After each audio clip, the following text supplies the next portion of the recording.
Assalamu alaikum, class 7. As you know that our syllabus for final term is completed. So now we have to revise our chapter. First of all, we are going to revise chapter number 8. And the name of our chapter is respiration. As you know that respiration is a process in which glucose is break down and as a result energy is produced, which our body needs to perform important functions.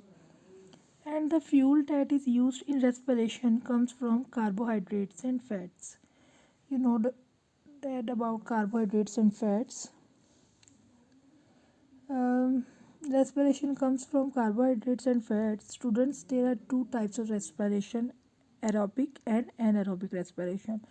Now I will explain you the difference between aerobic and anaerobic respiration. Students, what is aerobic respiration? Aerobic respiration is a process in which respiration takes place in the presence of oxygen. There are very little difference. Anaerobic respiration is the one which occurs in the absence of oxygen. You all know very well that what are the reactants and products of respiration. But here I will briefly explain you that oxygen and glucose are the reactant which react, and as a product carbon dioxide, water and energy are produced. You know that this energy is used by our body. And now I will tell you about the difference in breathing and respiration. What is breathing? Breathing is simply the exchange of gases between environment and lungs. We can say that it is a process of taking in oxygen and giving out carbon dioxide. But the respiration is the process by which energy is released during breakdown of glucose, ठीक है, in the presence of oxygen. The oxygen we take in through the process of breathing is useful for the process of respiration. Dear students, I hope that you have understood the difference between breathing and respiration. Now we should move to our next topic, energy without oxygen in animals. Sometimes respiration occurs in the absence of oxygen.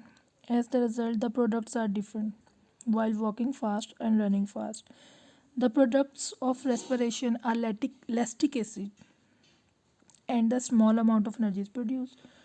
Likewise, anaerobic respiration also occurs in plants, but the products in plants are different than animals. In animals, lactic acid is produced but in plants, ethanol is produced with a small amount of energy. And students, now I will explain you the mechanism of breathing in and out. Students, we have already discussed this in class, but for revision, I will briefly explain you. When we breathe in, the ribs contract and rise up, and diaphragm contract and move down. The lungs get capacity and extend, and air moves in. The passage way of air is from pharynx to larynx, and then from larynx to trachea. The air moves through bronchi and reaches alveoli, where the exchange of gases take place and the process of breathing is completed. After the exchanges of gases, the carbon dioxide follows the same passageway and moves out. For breathing out, the ribs relax and rise down, and diaphragm also relaxes. Now students, our chapter revision of chapter number 8 is completed. I hope that आपको बेहतर तरीके से समझ आ जाए कि जब आप इसको खुद पढ़ेंगे तो आपको मज़ीद बेहतर